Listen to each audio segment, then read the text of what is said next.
Welcome to Real Story Group webinar, The Future of SharePoint and Your Digital Workplace. My name is Tony Byrne, and really excited to be here with you today. These are two huge but related topics, both SharePoint and then more generally your digital workplace.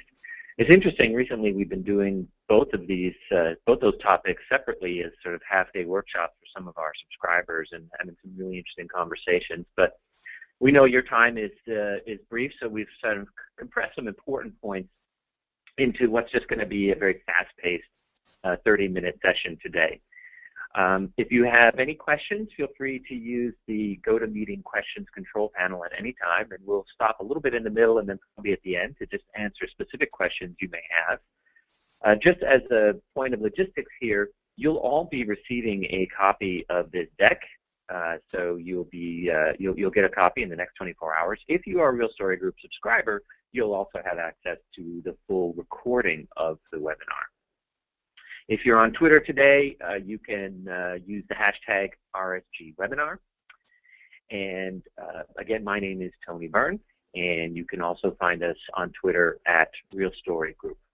So let's get into it without further ado. Here's the agenda, which is your digital workplace, talking about sort of what that means, how is it different from an intranet. Then we're going to talk a little bit about SharePoint, the paradox of SharePoint today, the future of SharePoint, and some final advice about what we think you should do. And once again, if you have any questions about your particular circumstance, just use the GoToMeeting questions tab in the GoToMeeting control panel. Okay, so here's a way of looking at an individual's digital workplace sort of through the different layers, and you can think of this as a kind of a business architecture where you have a traditional intranet, news, blog, and so forth at the core, and then a more advanced intranet at the a little bit more on the periphery in terms of wikis, team collaboration, portals, and then there's a variety of workplace applications, Salesforce automation, office tools, emails, and then on the outer bounds here, of course, beyond the firewall, there's a lot of external interaction. We know that boundary between the dark blue and the lighter blue is getting more porous every day. But at some level, this is a kind of a business application look at the digital workplace.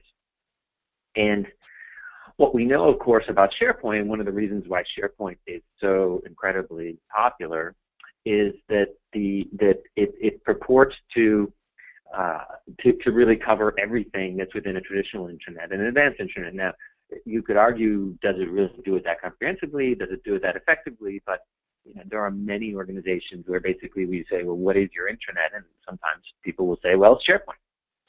And Microsoft has, in fact, sort of even encouraged that kind of mindset.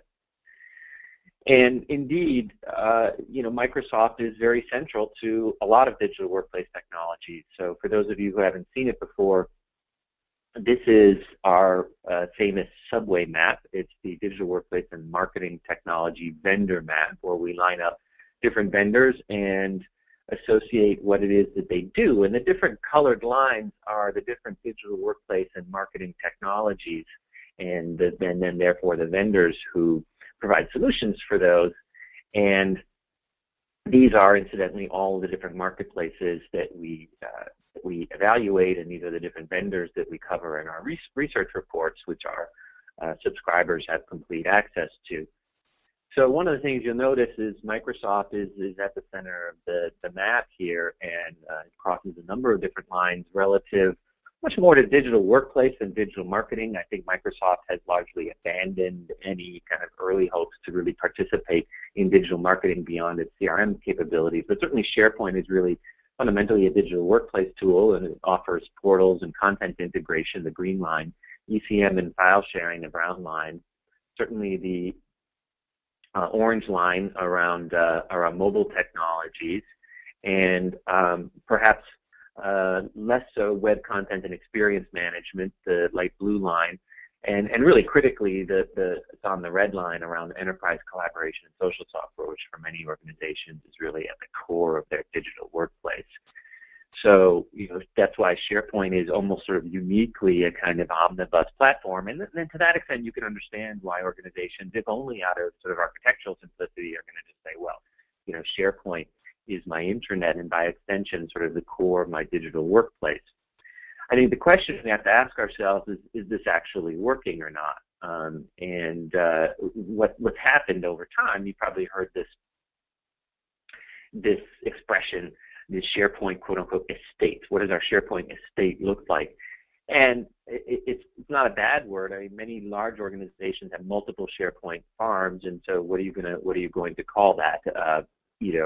Maybe a large rural neighborhood estate sounds a little fancy, but I think what's happened is that we've almost thought of SharePoint as this big kind of stone chateau with all these different rooms and things, and almost like sort of a place rather than a service. And SharePoint almost has become, for many organizations, particularly those who have really committed to it, a kind of an end in itself. And I think that's where a number of the problems emerge with SharePoint, and is really something to think about as you try to modernize your digital workplace. Because nobody ever wakes up in the morning and says this. No one is coming in and saying, gee, I can't wait to log into SharePoint. In fact, we know that the best SharePoint implementations aren't even called SharePoint. You come up with some other name about what are the actual services that are being delivered. And I think that those of us who spend a lot of time working on SharePoint, thinking about SharePoint, we become very SharePoint focused. It's probably the largest consulting channel in the world for any technology is around SharePoint. And so you have all these SharePoint experts and SharePoint MVPs who all provide a very good service, but the focus is very much on SharePoint and how to be more effective with SharePoint. When in reality, I think where we're going is we need to think about what does the digital workplace look like, and in particular, what does it look like from the employee's perspective. So from an employee's perspective, this is what the digital workplace looks like. I have a variety of different applications that I need to be effective in my job. For many, many employees, particularly knowledge workers, their digital workplace revolves around Outlook and perhaps Excel, and then a variety of other applications they may have bookmarked to get to. And so if we look at this from an employee perspective, then the world can actually look quite different. And in particular, if you start thinking about what is going to make them more effective in their digital workplace and more recognized, then you take a different perspective on it, and ultimately SharePoint becomes, if it's involved at all, more of a means to an end rather than an end in itself. So we've come up with this employee-centered, we'll call it an employee-centered digital workplace reference model. And for those of you who are subscribers, we've had some good conversations with you about how to use this. It looks at the whole notion of enterprise architecture from an employee-centered as opposed to an enterprise-centered perspective with respect to what employees want to accomplish working on their own, in teams, getting better. And you can tell there's a variety of different levels to this. But what I'm going to dial you in on really quickly here is really the blue sort of ring here, which is around specific applications.